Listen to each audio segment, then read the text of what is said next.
بسم اللہ الرحمن الرحیم السلام علیکم ورحمۃ اللہ وبرکاتہ نحمد نصلی علی رسولہ الکریم اما بعد فاعوذ باللہ من الشیطان الرجیم بسم اللہ الرحمن الرحیم ربی زدنی علما رب اشرح لی صدری ویسر لی امری واحلل عقدۃ من لسانی یفقہوا قولی۔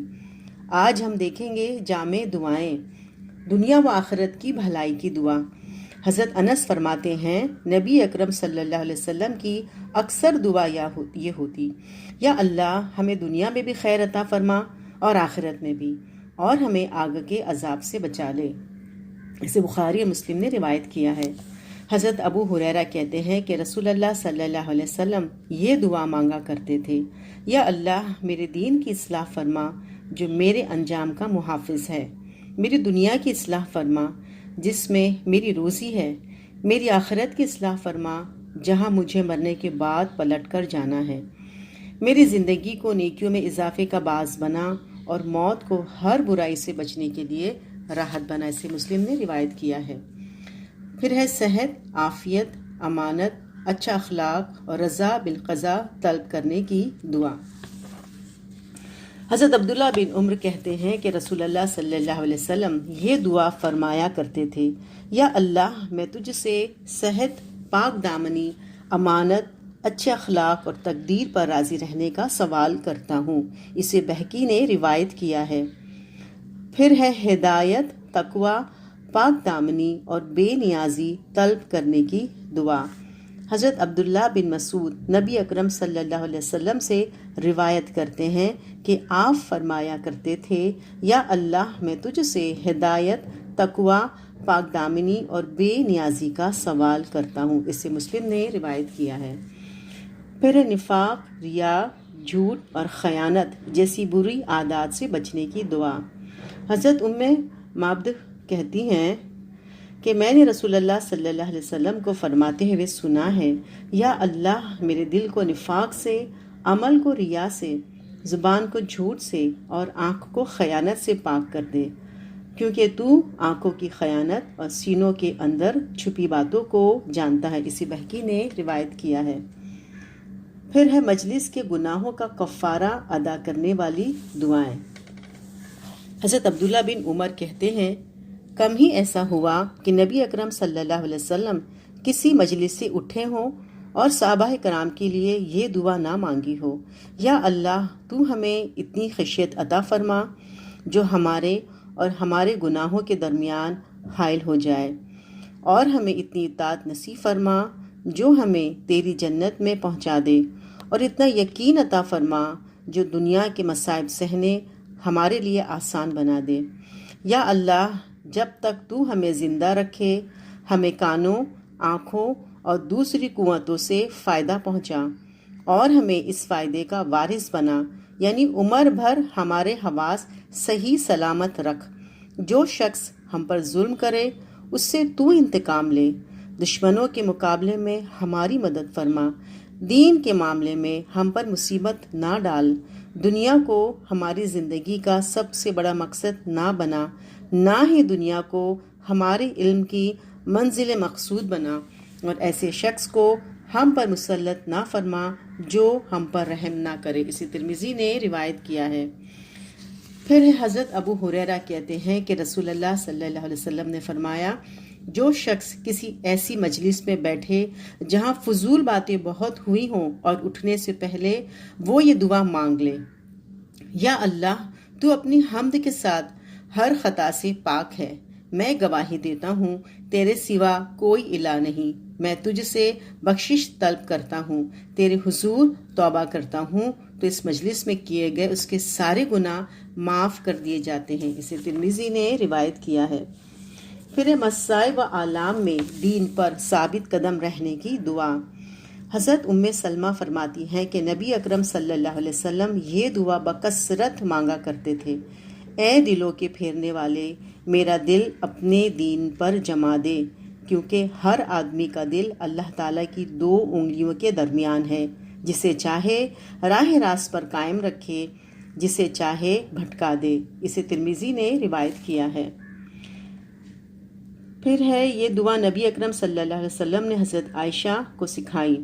حضرت عائشہ سے روایت ہے کہ نبی اکرم صلی اللہ علیہ وسلم نے انہیں یہ دعا سکھائی، یا اللہ میں تجھ سے ہر طرح کی بھلائی مانگتا ہوں، جلد یا دیر کی، جسے میں جانتا ہوں اور جسے میں نہیں جانتا، اور تجھ سے پناہ طلب کرتا ہوں ہر طرح کی برائی سے، جلد یا دیر کی، جسے میں جانتا ہوں اور جسے میں نہیں جانتا۔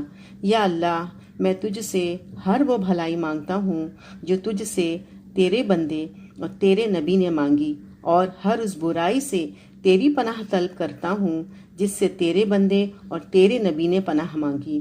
یا اللہ میں تجھ سے جنت کا سوال کرتا ہوں، اور ایسے قول و فعل کا بھی جو جنت کے قریب لے جائے۔ یا اللہ میں تیری پناہ طلب کرتا ہوں آگ سے، اور ایسے قول و فعل سے جو آگ کے قریب لے جائے۔ یا اللہ میں تجھ سے درخواست کرتا ہوں کہ تو نے میرے لیے جس تقدیر کا فیصلہ کیا اسے میرے حق میں بہتر بنا دے۔ اسے ابن ماجہ نے روایت کیا ہے۔ پھر حالت مسکینے میں زندگی بسر کرنے اور مرنے کی دعا۔ حضرت ابو سعید سے روایت ہے کہ میں نے رسول اللہ صلی اللہ علیہ وسلم کو اپنی دعا میں یہ کہتے ہوئے سنا ہے کہ یا اللہ مجھے حالت مسکینی میں زندہ رکھ اور حالت مسکینی میں موت دے، اور قیامت کے دن مسکینوں کی جماعت میں سے اٹھا۔ اسے ابن ابی شیبہ نے روایت کیا ہے۔ پھر ہے صبر، شکر اور تواضع کے حصول کی دعا۔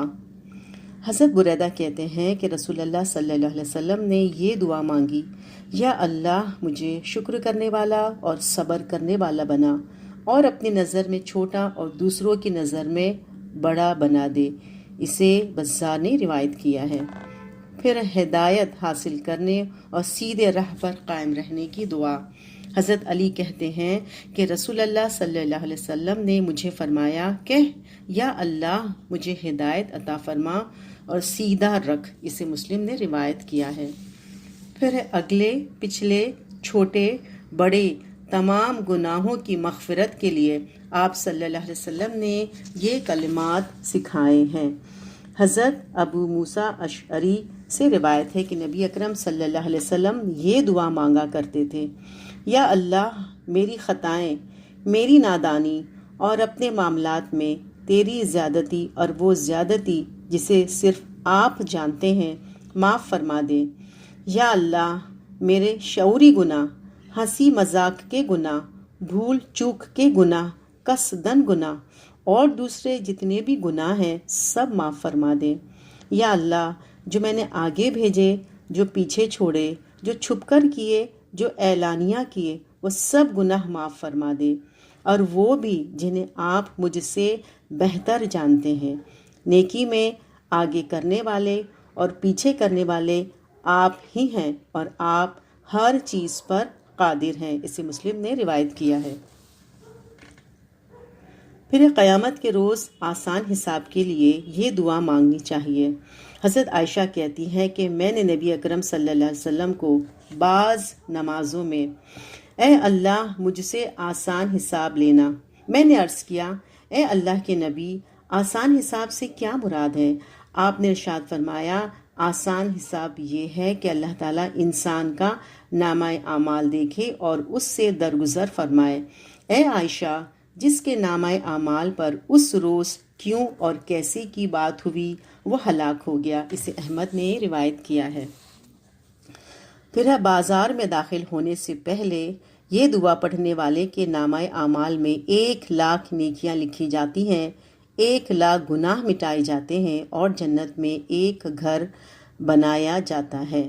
حضرت عبداللہ بن عمر سے روایت ہے کہ رسول اللہ صلی اللہ علیہ وسلم نے فرمایا جس نے بازار میں یہ کلمہ کہا اللہ کے سوا کوئی الہ نہیں، وہ ایک ہے، اس کا کوئی شریک نہیں، بادشاہی اس کے لائق ہے، حمد اسی کو سزاوار ہے، وہی زندہ کرتا ہے، وہی مارتا ہے، وہ زندہ ہے اس کے لیے موت نہیں، بھلائی اسی کے ہاتھ میں ہے اور وہ ہر چیز پر قادر ہے۔